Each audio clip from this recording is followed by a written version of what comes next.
Assalamu alaikum students, here we are the next video. It is a mechanism of nucleophilic substitution in halogenoalkanes. So let's start the video. Halogenoalkanes. What are the halogenoalkanes? Basically it is an alkyl group which is attached with the halogen atom.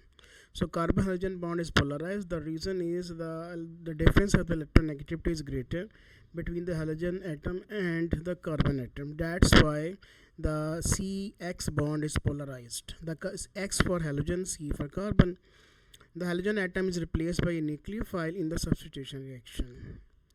There are two possible mechanisms that can operate in the nucleophilic substitution reactions.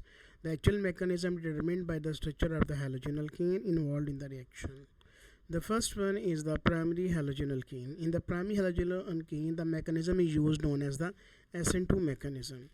In primary halogenoalkanes containing one halogen atom, the halogen atom is bonded to carbon atom, which is itself bonded to one other carbon atom and two hydrogen atoms. So this means that carbon atom bonded to halogen attached to only one alkyl group, like 1-chloropropane is a primary halogenoalkane. So in this case, the carbon atom bonded to the chlorine atom is attached to one alkyl group, an ethyl group, as it is shown in the figure. You can see here that this OH, this is a nucleophile attacked here. This carbon loses its electron donated to the bromine, so the carbon got a partially positive charge and the bromine got a partially negative charge. This OH attached here because it got positive charge and it is remain attached. So this is here the carbon attached with the 5 groups 1, 2, 3, 4, 5, and then bromine is separated, and in this way the mechanism is complete. The OH ion donate a pair of electron to partially positive carbon atom, forming a new covalent bond. At the same time, CBr bond is breaking. The bromine atom takes both electrons in the bond. This is an example of heterolytic fission. Heterolytic fission means the breakage between two different atoms. That's why it is a heterolytic. So COH bond is formed, CBr bond is breakdown. The mechanism is SN2, S for substitution, N for nucleophilic. To tell us the rate of reaction determined by the slow step in the mechanism involving two reacting species.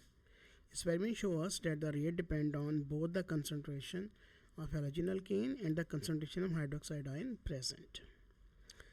Let's go for the tertiary halogenoalkane. The mechanism is SN1. The carbon atom bonded to halogen atom is also bonded to 3 other carbon atoms. For example, 2-bromo-2-methylpropane is a tertiary halogenoalkane.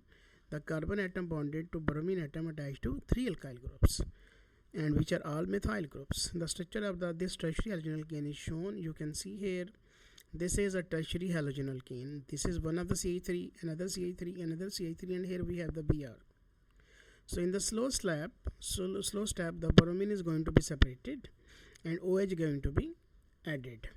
So a tertiary halogenoalkane reacts with hydroxide ion by two-step mechanism. The first step in the mechanism is the breaking of carbon halogen bond.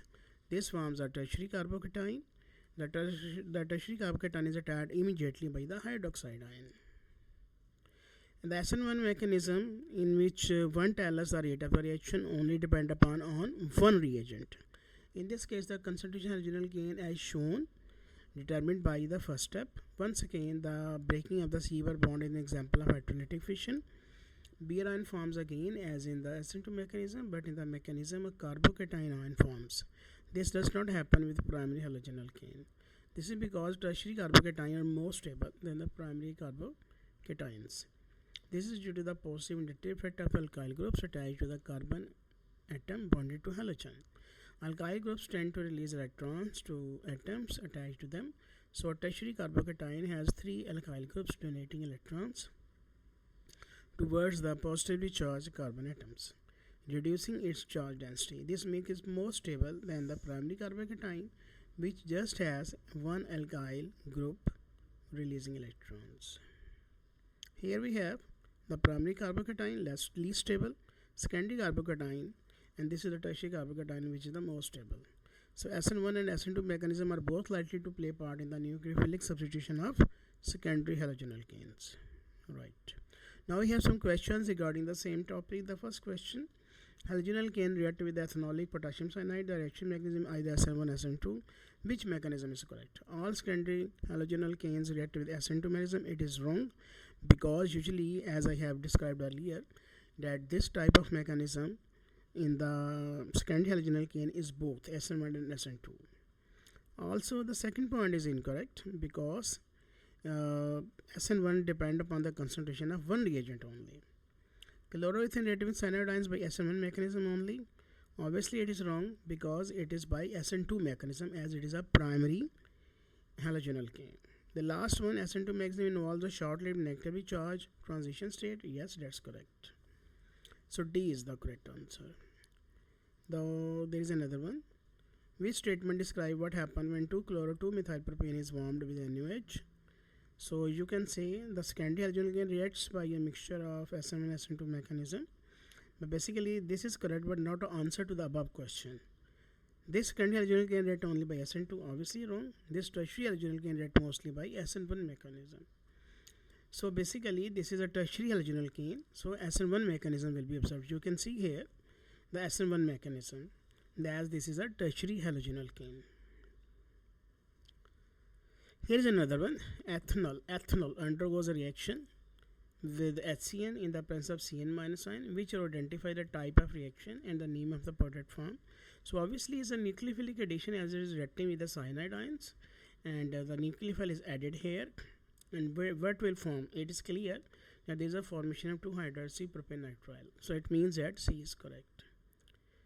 And thank you very much. Wait for the next video. See you in the next video. Thank you very much.